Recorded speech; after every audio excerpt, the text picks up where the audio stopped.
الرحمن الرحيم إن الله وملائكته يصلون على النبي يا أيها الذين آمنوا صلوا عليه وسلموا تسليما اللهم صل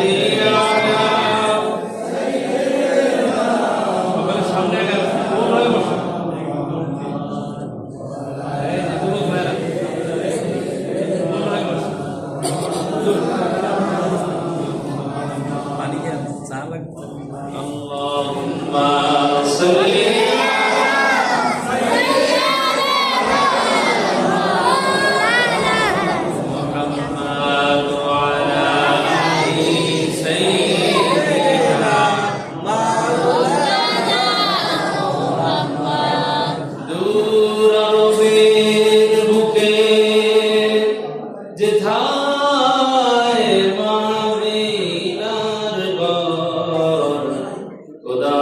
করুণার কৌসার হয়ে জপিতেছে বারংবার আল্লাহুম্মা সাল্লি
চক্ষু বন্ধ করে লা ইলাহা ইল্লাল্লাহ লা ইলাহা ইল্লাল্লাহ লা ইলাহা ইল্লাল্লাহ লা ইলাহা ইল্লাল্লাহ লা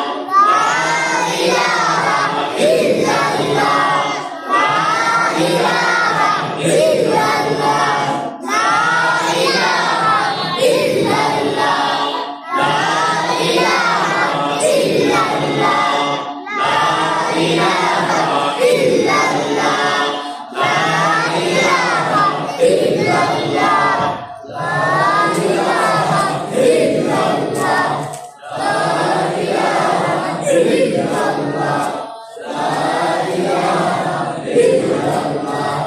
লা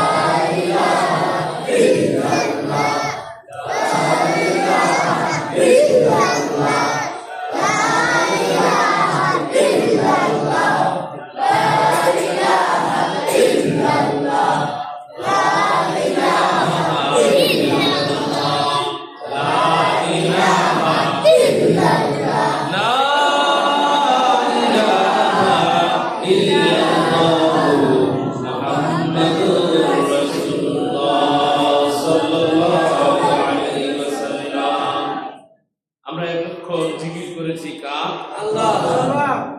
আমরা এমন একটা কালেমা পড়েছি, এমন একটা বাক্য পড়েছি, পৃথিবীর সবচেয়ে দামি বাক্যটা হলো এই কালেমা লা ইলাহা ইল্লাল্লাহ।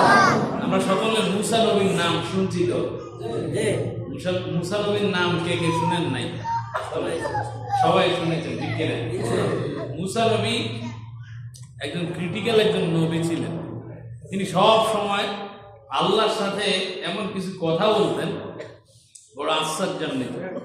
মুসা নবী আল্লাহর কাছে একদিন বলেন, আল্লাহ আপনি আমাকে এমন একটা বাক্য শিখাই দেন যে কথা আমি আর আপনি জানবো, আর কেউ জানবে না। আল্লাহ তাআলা বলেন মুসা রে যাও এই বাক্য তুমি বলো লা ইলাহা ইল্লাল্লাহ। আল্লাহ তাআলা যখন বললেন মুসা এই বাক্য বলো, এটা সবচাইতে প্রিয় বাক্য, তুমি এই বাক্য দিয়ে আমাকে ডাকো। মুসা নবী বলেন এটা তো সবাই জানে, বলে এই বাক্যই হলো মধুর বাক্য, এটা সবাই জানে, এটা আমার কাছে সবচাইতে প্রিয়। সুবহানাল্লাহ। এই জন্য এই জিকির আল্লাহর কাছে বেশি প্রিয়। যে ব্যক্তি লা ইলাহা ইল্লাল্লাহ মুহাম্মাদুর রাসূলুল্লাহ ঘোষণা দিবে, ওই ব্যক্তি আল্লাহ পাক রব্বুল আলামিনের জান্নাতে প্রবেশ করবে। সুবহানাল্লাহ। জান্নাতে প্রবেশ করার বাক্য হলো এটা। তবে এটা মনে এবং প্রাণে, মুখে বলতে হবে, অন্তরে বিশ্বাস করতে হবে। যদিও বাক্যটা ছোট, লা মানে নেই, ইলাহা, ইলাহ মানে উপাস্য, ইলাহ মানে কি উপাস্য, মানে ইবাদতের যোগ্য কেউ নাই, ইল্লা ব্যতীত আল্লাহ, আল্লাহ ব্যতীত ইবাদতের যোগ্য, ইবাদতের উপাস্য কেউ নেই। আল্লাহ ব্যতীত কোনো আইন দাতা নেই, আল্লাহ ব্যতীত কোনো রিজিক দাতা নেই।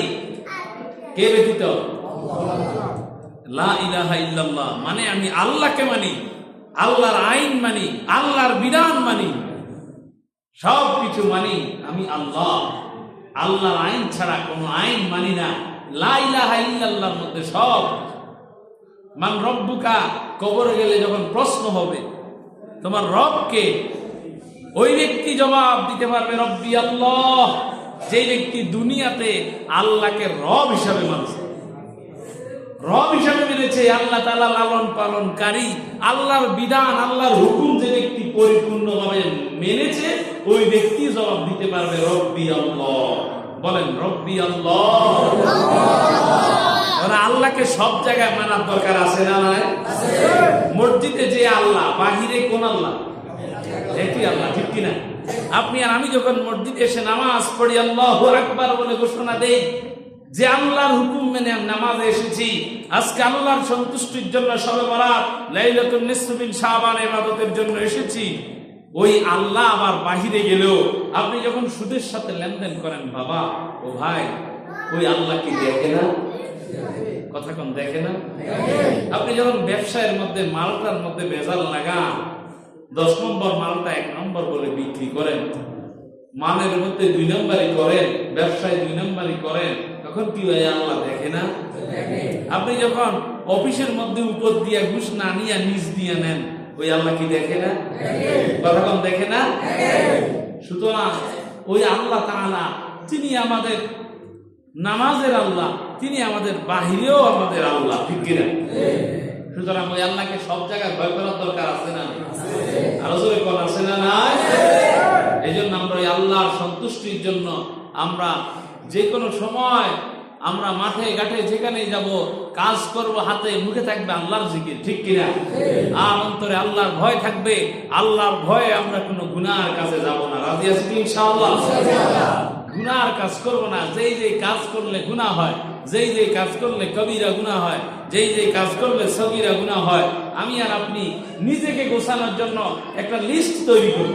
যুবক ভাইয়েরা, বৃদ্ধ বাবারা, আপনি লিস্ট করেন, হুজুরদের বয়ান শুনে আপনি জেনে নেন, বা আপনি মোবাইলে, প্রত্যেকের হাতেই তো একটা অ্যান্ড্রয়েড সেট আছে, আপনি একটি লিস্টে লেখেন কবিরা গুনার তালিকা। আজকে বাড়িতে গিয়ে গুগলে ক্রোম ব্রাউজারের মধ্যে লিখবেন কবিরা গুনাহের তালিকা, দেখবেন কবিরা গুনার তালিকা চলে আসবে। কোন কোন কাজ করলে কবিরা গুনাহ হয়, আপনি এই গুনাহগুলা করবেন না। কথা বুঝতে পারছেন? কোন কোন কাজগুলো সগীরা গুনাহ, আপনি একটা তালিকা দেখেন, আপনি নিজেকে সংশোধন করেন। আমি আর গুনাহ করব না। আজকের রাত হলো ইবাদতের রাত, আজকের রাত তাওবার রাত। কিসের রাত? তাওবার রাত। আজকে আমি আর আপনি সবাই তাওবা করব। আল্লাহ তাআলা আমাদেরকে তাওবা করার তৌফিক দান করুন। জোরে বলেন আমিন। আরো জোরে বলেন আমিন। আসুন আমরা আজকের রাত সম্পর্কে আলোচনা করি। আল্লাহ তাআলার কাছে তৌফিক কামনা করে শুরু করছি, তবে বেশিক্ষণ সময় নেব না। ইবাদতের রাত, দোয়া কবুলের রাত, আমরা বাকি রাত ইবাদত করব। অল্প একটু সময়, আধা ঘন্টা সময় আমরা আলোচনা করব। থাকতে রাজি আছেন তো ইনশাআল্লাহ? আমরা আজকে জুমার খুতবার মধ্যেও নফল সালাত লাইলাতুল নিসফ মিন শাবান সম্পর্কে আলোচনা শুনেছি। এখনো আমরা বাকি কিছু আলোচনা করে আপনাদেরকে বিদায় দেব। এরপরে বাকি রাত আপনারা ইবাদত করবেন। ভিতরের নামাজ যারা পড়েন নাই, হুজুর তো বলছে না পড়ার জন্য এখন, তবে সর্বশেষ পড়বেন। যদি আবার এরকম হয় আপনি এখান থেকে গিয়ে বাড়িতে ঘুমিয়ে গেলেন, ভিতর পড়লেন না, এরকম যেন না হয়। যখনই বুঝবেন আপনি আর পারতেছেন না, তাহলে ভিতর পড়ে ঘুমিয়ে যাবেন। কথা বুঝতে পারছেন? ভিতর বাদ দেওয়া যাবে না, ঠিক আছে? ভিতরের নামাজটা ওয়াজিব। ভিতরের নামাজকে আল্লাহ রাসূল লাল উটের সাথে তুলনা করছে। উটের মধ্যে সবচেয়ে দামি ওট হলো লাল রঙের ওট। কোন রঙের ওট? লাল রঙের ওট। হাদিস শরীফে আসছে লাল ওটটা যেমন দামি, তেমনি ভিতরের নামাজটাও এত দামি। সুবহানাল্লাহ। ভিতরের নামাজ ছাড়া যাবে না। আল্লাহ তাআলা বুঝার তৌফিক দিক। আমিন। আমার প্রিয় ভাইয়েরা, আল্লাহ রাব্বুল আলামিন আমাদেরকে আজকে রাতে এখানে একত্রিত করেছেন। মাহে শাবান মাস, দোয়া কবুলের মাস। আল্লাহ তাআলার কাছে আমার একটু শুকরিয়া জানাই, বলি আলহামদুলিল্লাহ। আল্লাহ রাসূল সাহাবায়ে কেরামদেরকে বলেন, ও সাহাবীরা শুনো, ইযা কানাত লাইলাতুন নিসফ মিন শাবান ফাকুমু লাইলাহা ওয়া সুমু নাহারাহা। যখন লাইলাতুন নিসফ মিন শাবান তোমাদের কাছে আসে, তখন তোমরা রাত্রিবেলা জাগরণ করো ইবাদতের মাধ্যমে। কিসের মাধ্যমে? কিসের মাধ্যমে? ইচ্ছা করলে আপনি সারা রাত ইবাদত করতে পারেন, কোনো আপত্তি নাই। যত রাকাত নামাজ পড়তে পারেন, কোনো আপত্তি নাই। 12 রাকাতে পড়তে হবে, কম পড়া যাবে না, বেশি পড়া যাবে না, এরকম দলিল হাদিস শরীফে নাই। কথা বুঝতে পারছেন? আপনার যত ইচ্ছা নফল সালাত আদায় করতে পারেন। আপনার যত ইচ্ছা, যেই সূরা দিয়ে ইচ্ছা ওই সূরা দিয়ে নামাজ পড়তে পারেন। ফাকরাউ মা তায়াসসারা মিনাল কোরআন। নফল নামাজ এক সূরা বারবারও পড়া জায়েজ আছে। কথা বুঝতে পারছেন? কেউ যদি বলে আমি শুধু সূরা ইখলাস দিয়ে নামাজ পড়বো, তাও জায়েজ আছে। নফল নামাজে বারবার এক সূরা দিয়ে পড়লেও জায়েজ আছে, আপনার অন্যান্য সূরা দিয়েও পড়লেও জায়েজ আছে। কথা বুঝতে পারছেন? একবারে নির্দিষ্ট করে ওই সূরা এতবার, এই সূরা এতবার পড়বেন, এরকম হাদিস শরীফে কোনো দলিল নাই। আপনার মনে যেইভাবে পড়ে, আপনি যেইভাবে সহজ মনে করেন ওইভাবে নামাজ পড়বেন, কবুল করে দিবে কে? আল্লাহ। তবে একনিষ্ঠভাবে 2 রাকাত নামাজ যদি পড়েন, এই 2 রাকাত নামাজ আপনার নাজাতের জন্য যথেষ্ট। আল্লাহু আকবার। এই জন্য আজকে রাত্রিবেলা জাগরণ করেন। নামাজ পড়ার পর যখন দেখবেন একটু ক্লান্ত লাগে, মা বোনেরা কোরআন শরীফ সামনে নিয়ে বসেন। ভাইরা আমার, একটু কোরআন তেলাওয়াত করেন, সূরা বাকারা তেলাওয়াত করেন, সূরা ইয়াসিন তেলাওয়াত করেন, সূরা ওয়াকিয়া তেলাওয়াত করেন, সূরা মুলক তেলাওয়াত করেন। আবার যখন কোরআন তেলাওয়াত করতে করতে যখন একটু খারাপ লেগে যাবে, পাশে কিছু খাবার রাখেন, একটু চা পান করে আবার তাসবিহ পড়েন, সুবহানাল্লাহ, আলহামদুলিল্লাহ, লা ইলাহা ইল্লাল্লাহ। বুখারী শরীফের শেষ হাদিস, কালিমাতান হাবিবাতান সাকিলাতান ফিল মিজান হাবিবাতান ইলার রহমান। আল্লাহ রাসূল বলেন, বুখারী শরীফের একেবারে শেষ হাদিস, ইমাম বুখারী রাহমাতুল্লাহ তিনি তার কিতাবের শেষে হাদিসটি এনেছেন। আল্লাহর কাছে যে 2টা বাক্য সবচাইতে প্রিয়, আল্লাহ যে 2টা বাক্যকে বেশি ভালোবাসেন, যে 2টা বাক্য মিজানের পাল্লাকে ভারী করেন। কিসের পাল্লা? মিজানের পাল্লাকে যে 2টা বাক্য ভারী করেন, ওই 2টা বাক্যের নাম হলো সুবহানাল্লাহি ওয়া বিহামদিহি সুবহানাল্লাহিল আযীম। আমার আপনার সকলের একদিন মিজানের পাল্লায় আমলনামা ওজন করা হবে, চুল ছাড়া হিসাব হবে, কাউকে কোনো চাপ দেওয়া হবে না, পুরো চুল ছাড়া হিসাব হবে। যখন আপনি এই জিকিরগুলো করবেন, সুবহানাল্লাহি ওয়া বিহামদিহি সুবহানাল্লাহিল আযীম, এই জিকিরগুলো আপনার মিজানের পাল্লা ভারী করে দিয়ে আল্লাহ তাআলা আপনার উপর সন্তুষ্ট হয়ে আপনাকে জান্নাত দিয়ে দিবে। সুবহানাল্লাহ। তাহলে এই জিকিরগুলো করতে রাজি আছেন? আল্লাহ কম রাজি আছেন? এরপরে পড়তে পারেন আল্লাহু আকবার কাবীরা ওয়ালহামদুলিল্লাহি কাসীরা সুবহানাল্লাহি বুকরাতাও ওয়া আসীলা। আল্লাহ রাসূল হাদিস শরীফে ইরশাদ করেন, যারা এই বাক্যগুলো পড়ে, আমার সাথে পড়েন, আল্লাহু আকবার কাবীরা ওয়ালহামদুলিল্লাহি কাসীরা সুবহানাল্লাহি বুকরাতাও ওয়া আসীলা। হাদিস যারা এই বাক্যগুলো পড়বে ফেরেশতারা তাদের আমলনামা লেখে না। আল্লাহ তাআলা বলেন, ও ফেরেশতারা রাখো, তোমরা আমার বান্দার আমলনামা লেখো না, আমি আল্লাহ তাআলা নিজ হাতে কিয়ামতের দিন ওই বান্দার আমলনামায় লিখে দেব। সুবহানাল্লাহ। তাহলে বাক্যগুলো পড়তে রাজি আছেন ইনশাআল্লাহ? এই রাত্রিবেলা এভাবে ইবাদতে কাটাবেন। কতক্ষণ নামাজ, কতক্ষণ কোরআন তেলাওয়াত, কতক্ষণ তাসবিহ তাহলিল পড়বেন। নিজের গুনাহের জন্য ক্ষমা চাইবেন, আল্লাহর কাছে ক্ষমা চাইবেন, কাঁদবেন, চোখের পানি ছেড়ে দিবেন। অতীত জীবনের স্মৃতিগুলো খেয়াল করবেন, কোন কোন জায়গায় গুনাহ করছে। আপনার ছেলে জানে না বাবা কোন জায়গায় গুনাহ করছে, জানলে বাবাকে বাবা বলে পরিচয় দিত না। এমন কিছু গুনাহ আছে না নাই?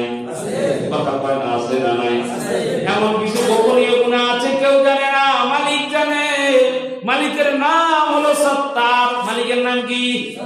সত্তার। আল্লাহর 1000টা নাম রয়েছে। কয়টা? আল্লাহ তাআলার 1000টা নাম রয়েছে। আল্লাহ রাব্বুল আলামিনের 1000টা নাম রয়েছে। আমরা তো 99টা নাম জানি, হাদিস শরীফ 12 নাম রয়েছে। আল্লাহকে 1000টা নামে ডাকা যায়।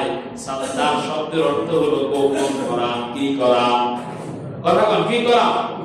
আল্লাহ তাআলা সকলের গুনাহ গোপন করেন, ঠিক কি না? মানুষের দোষ গোপন করেন। আর আমাদের অভ্যাস হলো মানুষের দোষ প্রকাশ করা, ঠিক না? আল্লাহর অভ্যাস হলো বান্দার গুনাহ গোপন করা। যে ব্যক্তি দুনিয়াতে কোনো মানুষের গুনাহ গোপন করে, আল্লাহ তাআলা তার জীবনে যে বান্দার জীবনে অসংখ্য দোষ রয়েছে, এই দোষ থেকে আল্লাহ তাআলা অসংখ্য দোষগুলো গোপন করে দেয়। সুবহানাল্লাহ। এজন্য যত পারবেন মানুষের দোষ গোপন রাখবেন। মনে থাকবে? রাস্তাঘাটে হেঁটে হেঁটে, দোকানে বসে বসে, চায়ের আড্ডায় চায়ের 1 কাপ চা খাবেন আর 10 কাপ মানুষের নামে বদনাম বলবেন। এরকম মুসল্লিও আছে না নাই?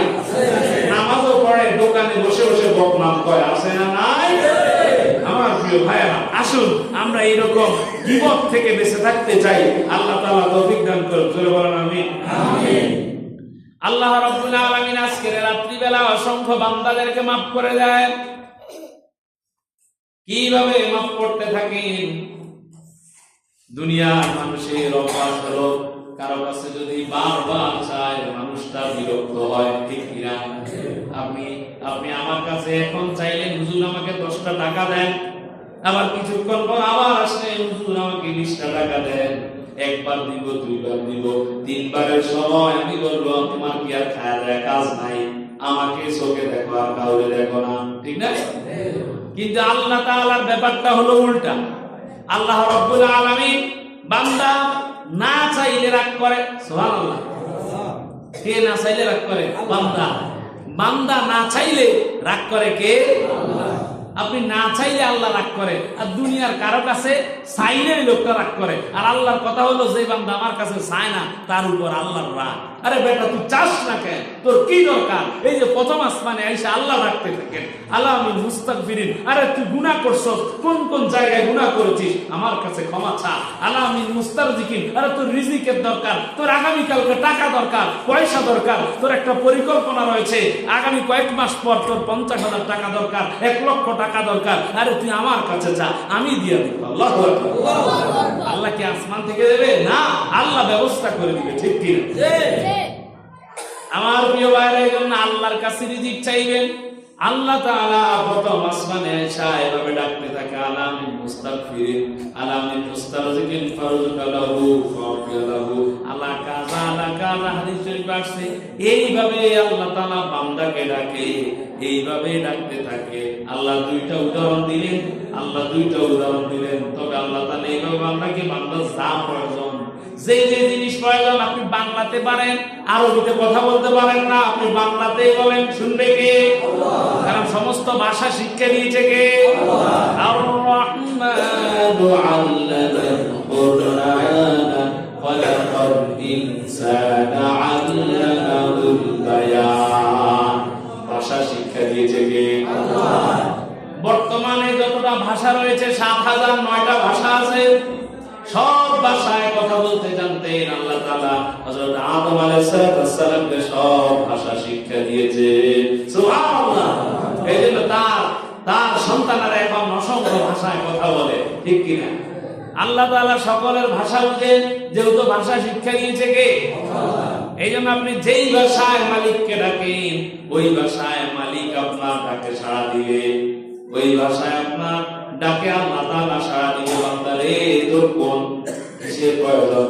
বান্দা হিন্দিতে কথা বলে, হিন্দি ভাষা বুঝে কে? উর্দুতে বলে, সেটা বুঝে কে? চায়না ভাষায় কথা বলে, সেটা বুঝে কে? সুতরাং আল্লাহর কাছে চাইতে থাকো, আল্লাহ রাব্বুল আলামিন তোমার ভাষা বুঝে তোমার যা প্রয়োজন সমস্ত কিছু দান করবে। সুবহানাল্লাহ। তবে এই রাত্রি বেলায় আল্লাহ রাব্বুল আলামিন তার অসংখ্য বান্দাদেরকে মাফ করে দেন। এটার হাদিস হলো, ইন্নাল্লাহা তাআলা লা ইয়াত্তালিউ ফি লাইলাতিন নিসফি মিন শাবান। আলোচনার মূল জায়গায় আসছি, সবাই একটু মনোযোগ দেন। আল্লাহ তাআলার হাবিব বলেন, ও সাহাবীরা শুনো, আল্লাহ রাব্বুল আলামিন আজকের রাত্রি বেলায় লাইলাতুন নিসফি মিন শাবানের ফায়াগফির লিজামিল মাখলুকাত, সমস্ত সৃষ্টিকে মাফ করে দেয়। সুবহানাল্লাহ। আরো জোরে কোন সুবহানাল্লাহ। আজকের রাত্রি বেলা আল্লাহ তাআলা সমস্ত সৃষ্টিকে ক্ষমা করে দেয় কে? আল্লাহ। আল্লাহ বলতেছেন, ইন্নাল্লাহা, নিশ্চয় আল্লাহ তাআলা তাকিদ দিয়ে বলেন, আল্লাহ তাআলা নিশ্চয় আজকে রাত্রি বেলা সমস্ত মাখলুকাতকে ক্ষমা করে দেয়। আল্লাহ আপনাকে ক্ষমা করার জন্য ডাকতেছে। আমি আর আপনি যদি ঘুমিয়ে থাকি, এটা বান্দার কোনো কাজ হলো? আল্লাহ ডাকে, বান্দা ক্ষমা চাস না, আমি তোকে মাফ করতেছি, আপনি ঘুমিয়ে থাকবেন না, জেগে জেগে থাকে, আল্লাহকে ডাকে। আল্লাহ তাআলা আজকে রাত্রিতে সমস্ত সৃষ্টিকে মাফ করেন। তবে করার কথা হলো, ইল্লা, ব্যতীত, আল্লাহ তাআলা আবার বলেন, লিমুশরিকিন আও মাশাহিদিন, দুই শ্রেণীর বান্দা ব্যতীত আমি আল্লাহ তাআলা সমস্ত মাখলুকাতকে মাফ করে দেই। কয় শ্রেণী? কথা বলেন, কয় শ্রেণী? এই দুই শ্রেণীতে যারা আছেন, আমার এই এখন মসজিদ এই দুই শ্রেণীর অন্তত এক শ্রেণীর মধ্যে আপনারা আছেন। আমি একটু পরে প্রমাণ করে দেব আপনি আছেন না নাই, শুনতে রাজি আছেন? আল্লাহ তাআলা বলেন, আমি যাদেরকে মাফ করি না, এদের মধ্যে দুই শ্রেণী আছে। কয় শ্রেণী? মনোযোগ দেন। এর মধ্যে আপনি পড়ে যান কিনা আল্লাহর কাছে তাওবা করে আজকে বাড়িতে ফিরবেন, আজকে তারা মসজিদ থেকে তাওবা করে ফিরবেন। এই দুই শ্রেণীর মধ্যে আমি যেন না থাকি। এক নাম্বার হলো মুশরিক। এক নাম্বার কে?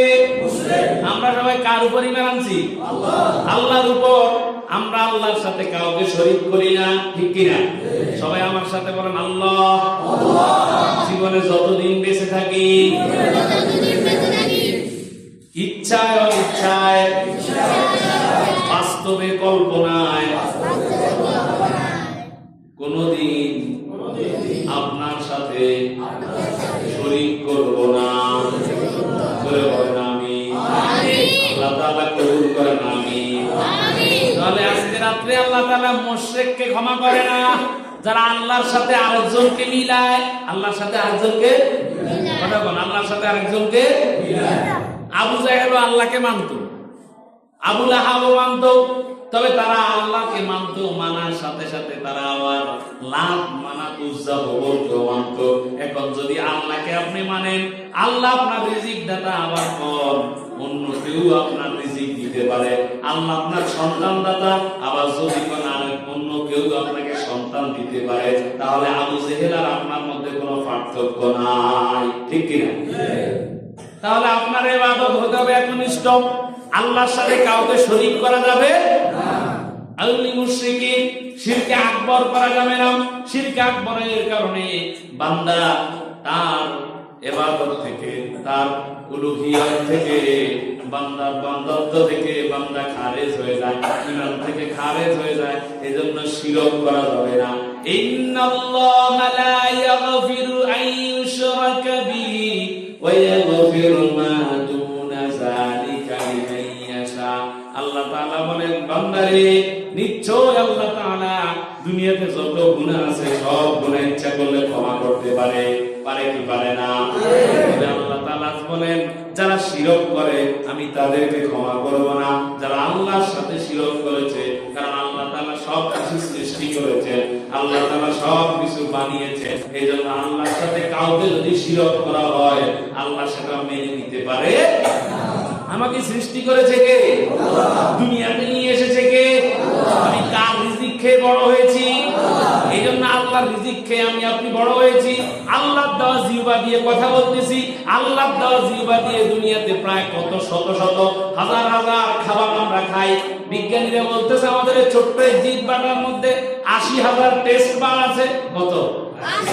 ৮০,০০০। তাফসীরের মধ্যেও রয়েছে ৮০,০০০ টেস্ট বার রয়েছে। এই জিহ্বার মধ্যে কত রকমের খাবার, একটার সাথে আরেকটার মিল নাই, ঠিক কিনা? আল্লাহ তাআলা এত কিছু, এত স্বাদ আমাদের জিহ্বায় দান করলেন। সুতরাং এই জিহ্বা দিয়া যে আল্লাহ এত কিছু দিলেন, এত খাবার খাওয়ার স্বাদ দিলেন, এই জিহ্বা দিয়া কথা বলে আল্লাহর সাথে আমরা কাউকে শিরক করব না। রাজি আছি ইনশাআল্লাহ? তাহলে আল্লাহ তাআলা আজকের রাত্রিতে সবাইকে মাফ করবে। শুধুমাত্র কয় শ্রেণী ক্ষমা করবে না? কথা কয় না, কয় শ্রেণী? 2 শ্রেণীকে ক্ষমা করবে না, 2 শ্রেণীর বান্দাকে মাফ করবে না। রব্বে কারীম 2 শ্রেণীর লোককে ক্ষমা করবে না। এদের মধ্যে এক শ্রেণী হলো যারা মুশরিক, যারা আল্লাহর সাথে শিরক করে। শিরককারীকে আল্লাহ মাফ করে না, শিরককারীকে আল্লাহ। এবার দ্বিতীয় নম্বর কথা যেটা নিয়ে আজকের আলোচনা, মনোযোগ দেন। দ্বিতীয় নম্বরে আল্লাহ তাআলা যাদেরকে মাফ করে না তাদের নাম হলো মুশাহিদ। মুশাহিদ মানে হলো হিংসু। কোন সুখ? আরো জোরে আবার বলেন, কোন সুখ? কোন সুখ? হিংসুক এই সমাজে আছে না নাই? কথা কয় না, আছে না নাই?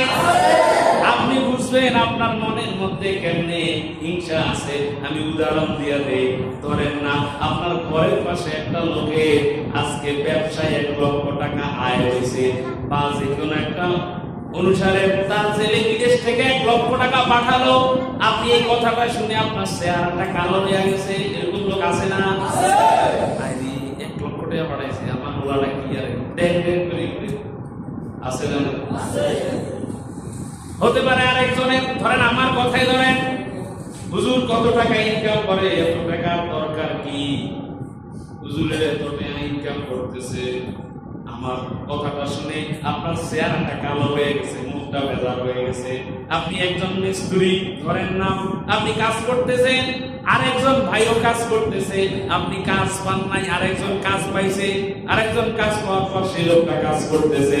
আপনি চিন্তা করতেছেন এই লোকটা কাজ পাইছে, আমি পাই নাই, মুখটা কালো হয়ে গেছে, বেজার হয়ে গেছে, আছে না? মানে মনের মধ্যে একটা হিংসা তৈরি হয়েছে, ইস তা হয়েছে আমার হয় না। এরকম অবস্থা আছে না? হিংসা কাজ করে না? শতের মধ্যে 99% 99টা লোক এই হিংসা জর্জরিত আছে না নাই? হুজুরে হিংসা আছে না নাই? মাস্টারে হিংসা আছে না নাই? কামলায় হিংসা আছে না নাই? ব্যবসায়ী হিংসা আছে না নাই? হিংসা আছে। সুতরাং যদি আপনার মনের মধ্যে হিংসা থাকে, হিংসা দূর করা না পর্যন্ত আজকে রাতে আপনি ক্ষমা পাবেন না।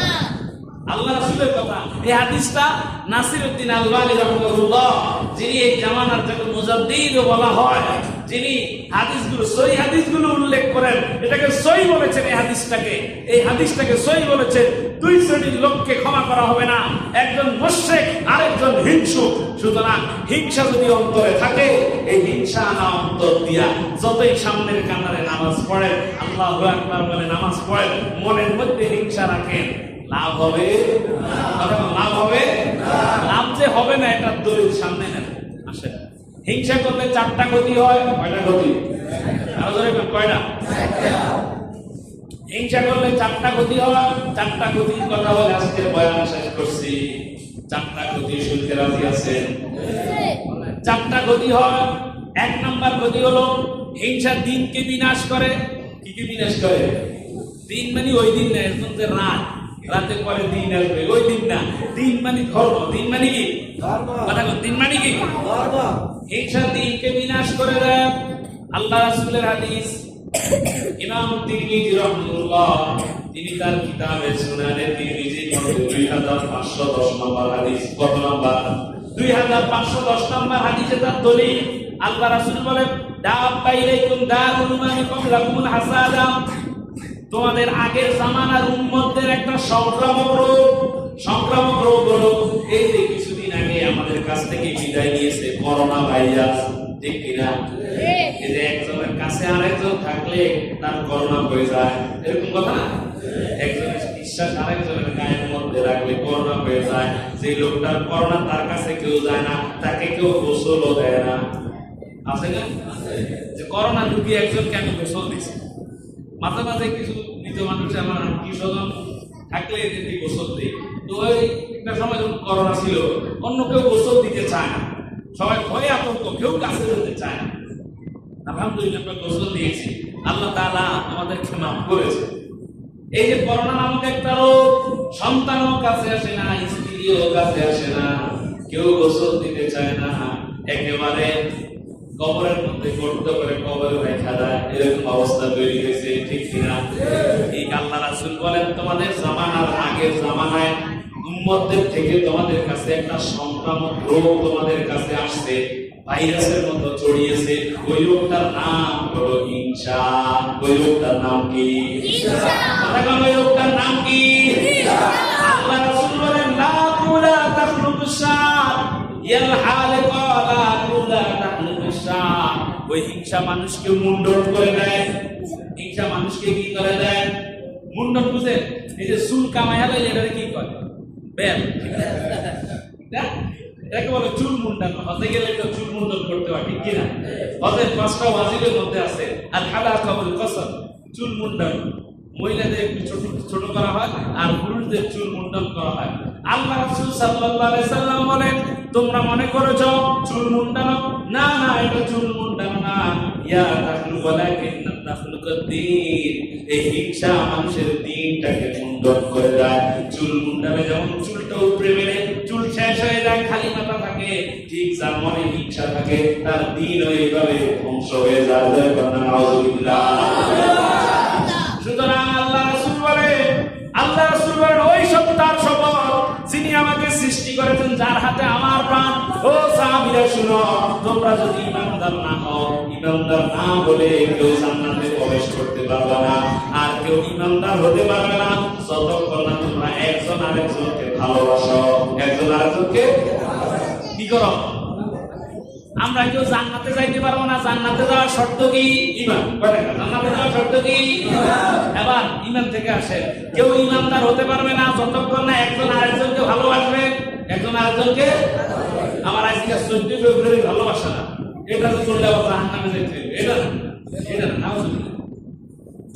এই ভালোবাসা নয়, যতক্ষণ পর্যন্ত একজন আরেকজনকে ভালোবাসবে না, ভালোবাসা পর্যন্ত কেউ ঈমানদার হতে পারবেন না। দেখেন আল্লাহ রাসূল কিভাবে মিলাইতেছে। ধরেন আচ্ছা দুষ্টুমি করো বাবা, দেখ আমার প্রিয় মুসলিম, আল্লাহ রাসূল বলতেছে জান্নাতে যেতে হলে আপনাকে ঈমানদার হওয়া লাগবে। কি হওয়া লাগবে? আলোচনায় মনোযোগ দেন, খুব গুরুত্বপূর্ণ কথা। আল্লাহ রাসূলের হাদিস বলতেছি, আপনি আমি এদিকে আরেকদিকে তাকালে আল্লাহ রাসূল সাল্লাল্লাহু আলাইহি সাল্লাম কিন্তু সব কিছু শুনতেছে। আল আম্বিয়া ওয়া ইয়াউ রাহুম ইউরযাকুন। আল্লাহ রাসূল যখন মেরাজে যাচ্ছিলেন তখন দেখলেন মুসা নবী কবরে নামাজ পড়তেছে। সুবহানাল্লাহ। মুসা নবীর মতো নবী যদি কবরে নামাজ পড়ে, আমার আপনার নবী কি কবরে মৃত না জীবিত? আল্লাহ রাসূলকে সব কিছু ফেরেশতারা দেখায়। আপনার উম্মতরা আপনার হাদিসগুলো এভাবে বলতেছে, ইয়া রাসূলুল্লাহ, ইয়া হাবিবাল্লাহ। আমাদের সালাম দিয়ে এটা কবরে পৌঁছায়, মদিনার রওজাতে পৌঁছায়। বিশ্বাস আছে তো ইনশাআল্লাহ? এই জন্য আলোচনা থেকে অনেক দিকে ডাইভার্ট হবেন না, এদিকে মনোযোগ দেন।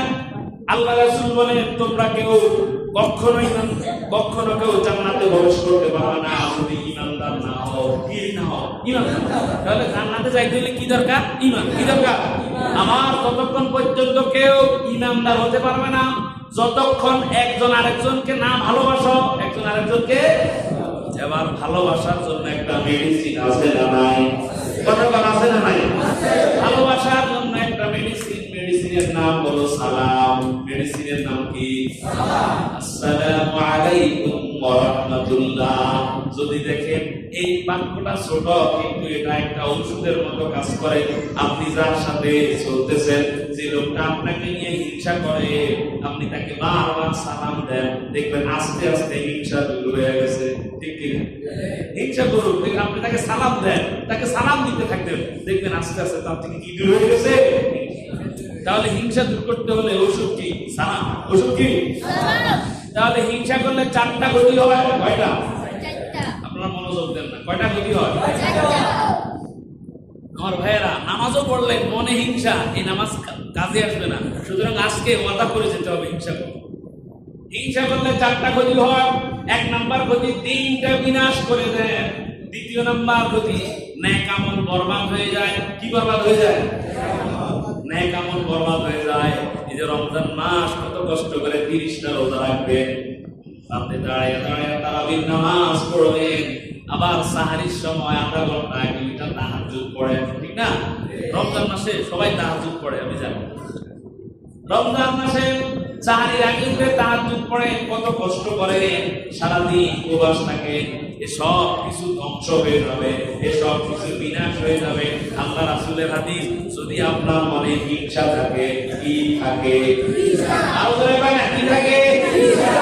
এরপর আবার 4টা পয়েন্ট জিজ্ঞাসা করবো। যদি আপনার মনে হিংসা থাকে, হিংসা আপনার নেক আমলগুলোকে বরবাদ করে দেয়। এই জন্য আল্লাহ রাসূল সাল্লাল্লাহু আলাইহি সাল্লাম হাদিসে ইরশাদ করেন, আবু দাউদের 4903 নাম্বার হাদিস, আল্লাহ রাসূল বলেন, ইয়াকুম আল হাসাদা, তোমরা হিংসা থেকে বেঁচে থাকো। কি থেকে? হিংসা থেকে। কথা বল, কি থেকে? হিংসা থেকে। হিংসা থেকে বেঁচে থাকো। ফাইনাল হাসাদা ইয়াকুন হাসানা, কেননা হিংসা মানুষের নেক আমল খেয়ে ফেলে। হিংসা মানুষের রোজাগুলো নষ্ট করে দেয়। হিংসা মানুষের 5 ওয়াক্ত নামাজ নষ্ট করে দেয়। হিংসা মানুষের কোরআন তেলাওয়াত নষ্ট করে দেয়। হিংসা মানুষের 7 লক্ষ টাকা দিয়ে হজ করাটা নষ্ট করে দেয়। কে করে দেয়? হিংসা। মানে কে করে দেয়? 7 লক্ষ টাকা দিয়ে হজ করে হাসি যাও হইছে। এই হিংসা আছে মানে হচ্ছে এরকম হাসি যাও আছে না? রোজা রাখছেন তো কষ্ট করে শীতের সময় তাহাজ্জুদের নামাজ পড়ছে, ফজরের নামাজ পড়ছে, কত কষ্ট করে। মনের মধ্যে হিংসা আছে, নামাজ শেষ, কে খায় লাগছে? হিংসা। কে খায় লাগছে? হিংসা খায় লাগছে। ইয়াকুল হাসানা, আপনার নেক আমলগুলোরে খায় নেয়। কে খাবে? হিংসা। তাহলে হিংসা করলে 4 ক্ষতি হয়। আপনার দিনটাকে বিনাশ করে দিবে। 2য় নাম্বার হলো আপনার নেক আমলগুলোরে বরবাদ করে দিবে। 3 নাম্বার ক্ষতি, মনে রাখেন, 3 নাম্বার হলো হিংসা যার অন্তরে আছে। আল্লাহ রাসূল সাল্লাল্লাহু আলাইহি সাল্লাম বলেন, নাসাই শরীফের 3109 নাম্বার হাদিস, আল্লাহ রাসূল বলেন, লা ইয়াসতামিআনি ফি কলবি আবদিল ঈমান ওয়াল হাসাদ, কলবের মধ্যে ঈমান এবং হিংসা একত্রে থাকতে পারে না। কোন জায়গায়? কলবে। ঈমান কোন জায়গায়? কলবে। ঈমান কোন জায়গায়? কলবের মধ্যে 2টা জিনিস একত্রে থাকতে পারে। এখন কি রাখে না দিন?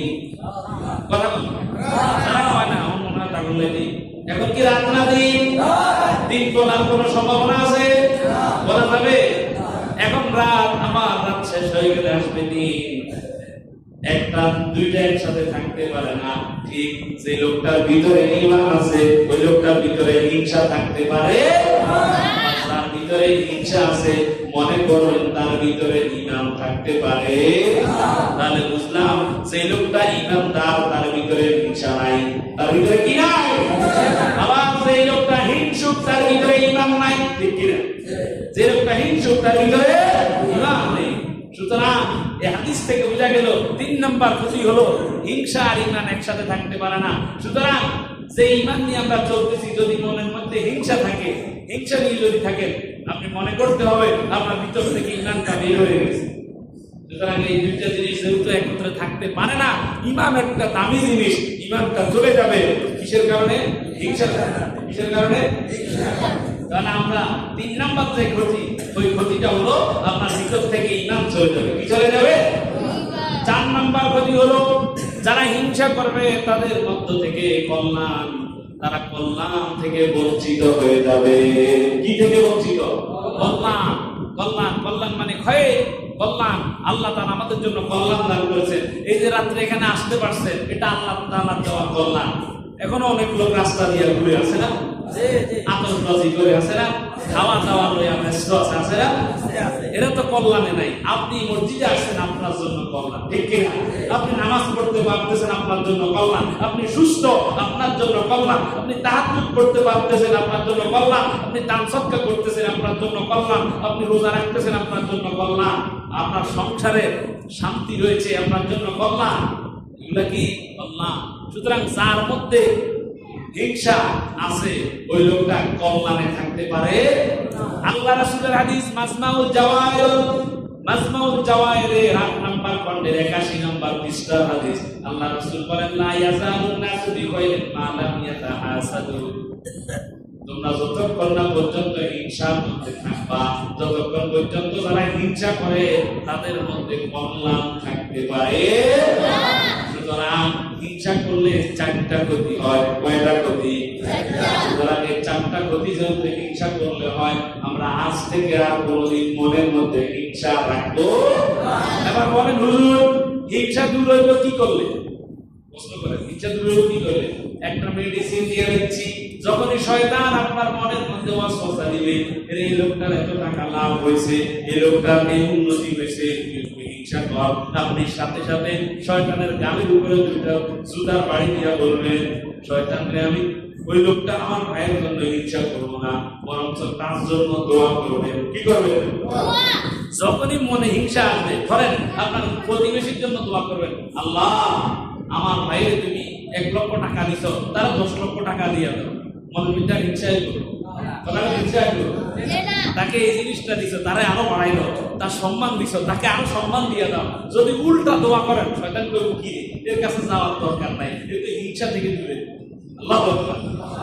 সুতরাং আমরা আজকে থেকে জানলাম যে হিংসা মানুষের 4টা ক্ষতি করে, আর এই ক্ষতিগুলো করলে আমরা আমাদের দিন থেকে দূরে সরে নিয়ে যায়, ইমান থেকে আমাদেরকে বের করে দিবে। আসুন ভাই আমার, আমরা হিংসা থেকে দূরে থাকি। আজকে রাত্রিতে 2 শ্রেণীর লোককে ক্ষমা করা হবে না, এক হলো মুশরিক, আরেক হলো হিংসুক।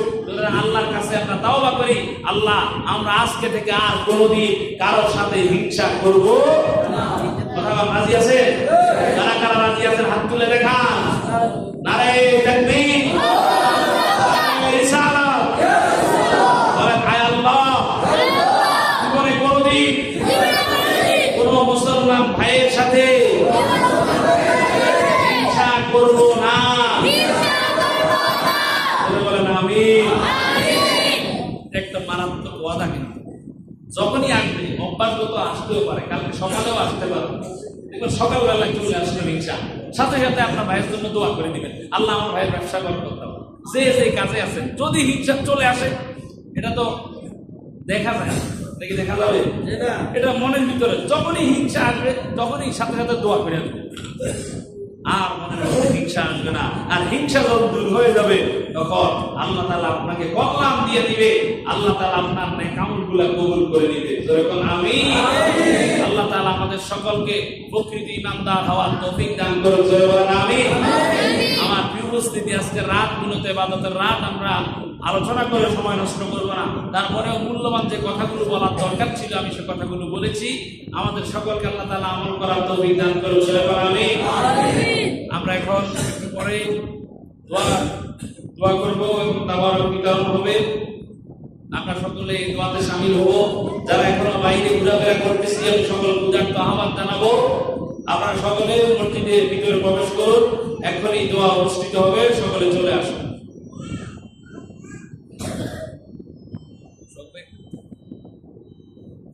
তাবারক প্যাকেট হয়েছে, সবাই একটু জিকির করেন, লা ইলাহা ইল্লাল্লাহ, লা ইলাহা ইল্লাল্লাহ।